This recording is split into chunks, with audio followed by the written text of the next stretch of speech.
आज Doubtnut app download करें।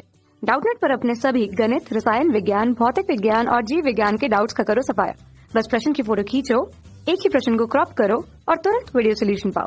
अभी डाउनलोड करें। हेलो दोस्तों, आपका प्रश्न है 0.1 मोलर HCl के कितने मिली Na2CO3 तथा NaHCO3 दोनों के सममोलों वाले मिश्रण के 1 ग्राम के साथ पूर्ण क्रिया करेंगे।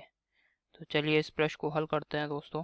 ठीक है, तो दोस्तों यहाँ पे हम मान लेते हैं कि जो मिश्रण है उसमें Na2CO3 के कितने ग्राम ले रहे हैं, हम x ग्राम ले रहे हैं। ठीक है, तो यहाँ पे मैं लिख रहा हूँ माना मिश्रण में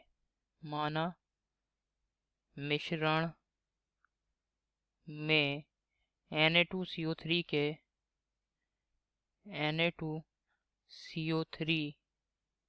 के x ग्राम हैं। ठीक है, मिश्रण में Na2CO3 के x ग्राम है। तो दोस्तों NaHCO3 के कितने ग्राम हो जाएंगे? NaHCO3 की मात्रा, तो मिश्रण में NaHCO3 की मात्रा कितनी हो जाएगी? 1 - x ग्राम। ठीक है, 1 - x ग्राम। ठीक है, अब दोस्तों क्या करेंगे हम Na2CO3 और NaHCO3 इन दोनों के अणुभार ज्ञात कर लेते हैं।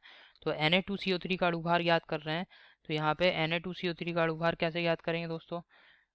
सोडियम का परमाणु भार 23 होता है, तो 2 × 23 प्लस कार्बन के लिए +12 प्लस ऑक्सीजन कितने यहाँ पे 3 है, एक ऑक्सीजन का परमाणु भार 16 होता है, तो 16 × 3। इस सब को जोड़ लेंगे दोस्तों, हल करेंगे तो ये आ जाएगा 106। ठीक है, इसी प्रकार NaHCO3 का अणुभार ज्ञात कर लेंगे, तो अणुभार आ रहा है NaHCO3 के लिए दोस्तों 84। ठीक है, तो यहाँ पे Na2CO3 के मोलों की संख्या ज्ञात करेंगे। तो मोलों की संख्या कैसे ज्ञात करें? ग्राम में भार बटे अणुभार। अब Na2CO3 का मिश्रण में कितना ग्राम हमने माना है? x ग्राम। तो x बटे अणुभार कितना है Na2CO3 का? 106। तो Na2CO3 के मोलों की संख्या क्या आ जाएगी? x बटे 106। इसी प्रकार NaHCO3 के मोलों की संख्या, तो NaHCO3 के मोलों की संख्या कैसे ज्ञात करेंगे? NaHCO3 के ग्राम में भार कितना है? 1 - x, और इसका अणुभार हो गया 84, तो 1 - x बटे 84। अब चूंकि प्रश्न में हमें दोस्तों दे रखा है कि दोनों के मोलों की संख्या समान है, मतलब समान मात्रा में दोनों के मोलों को हमने मिश्रण में मिलाया है, Na2CO3 और NaHCO3 के मोलों को। ठीक है, तो यानी Na2CO3 के मोल कितने हैं? x बटे 106, ये बराबर हो जाए NaHCO3 के मोल अर्थात 1 - x बटे 84 के। तो इसको हल कर लेते हैं दोस्तों। तो यहाँ पे हल करने के बाद x का मान आ जाएगा 106 बटे 190। यहाँ से x बराबर आ रहा है 0.558 ग्राम। ठीक है, अर्थात मिश्रण में x क्या है दोस्तों? x आप देख रहे हैं प्रश्न में हमने प्रारंभ में ही माना है, x क्या है? Na2CO3 की मिश्रण में ग्राम में मात्रा। तो यानी x का मान क्या बता रहा है दोस्तों? यहाँ पे मिश्रण में Na2CO3 की ग्राम में मात्रा बराबर 0.558 ग्राम। और NaHCO3 की मात्रा क्या मानी दोस्तों? 1 - x ग्राम। तो यानी 1 - x का मान रख दिया 0.558। तो इसको हल कर लिया, यह आ गया NaHCO3 की ग्राम में मात्रा कितनी आ गई? 0.442 ग्राम। ठीक है, अब दोस्तों हम मोलों की संख्या भी ज्ञात कर सकते हैं। मिश्रण में Na2CO3 के मोलों की संख्या क्या आ जाएगी? x का मान रख दिया हमने। ठीक है, 0.558 बटे 106 से इसको भाग कर देंगे, जो कि अणुभार है।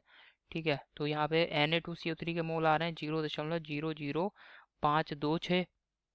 इसी प्रकार दोस्तों मिश्रण में NaHCO3 के मोलों की संख्या 1 - x बटे इसका अणुभार कितना था? 84, और 1 - x अर्थात ग्राम में मात्रा है NaHCO3 की, और NaHCO3 ग्राम में मात्रा कितनी आ रही है? 0.442 ग्राम। ठीक है, ये हमने यहाँ पे रख दिया मान इसका, और 84 इसका अणुभार है, इससे भाग करेंगे तो ये आ जाएगा NaHCO3 के मोलों की संख्या कितनी आ गई? 0.00526। ठीक है, तो आप देख रहे हैं प्रश्न में हमसे क्या रहा था?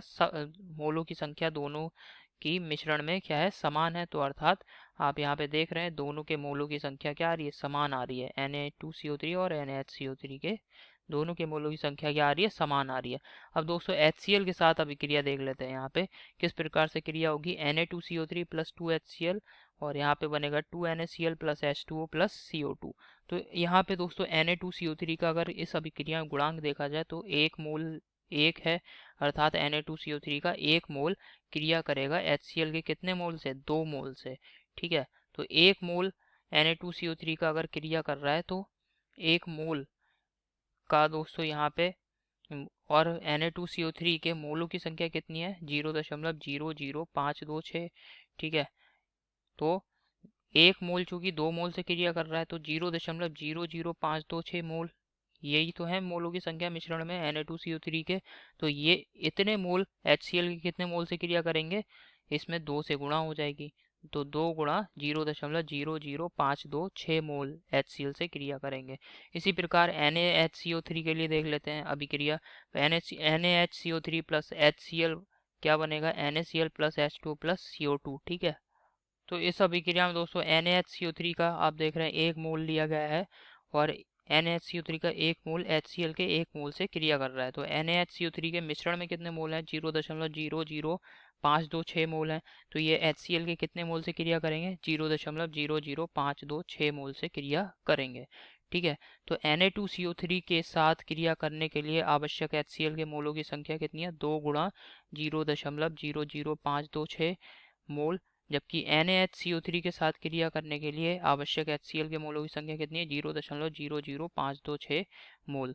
तो HCl के कुल आवश्यक मोल कितने हैं दोस्तों? 2 गुणा 0.00526 प्लस 0.00526।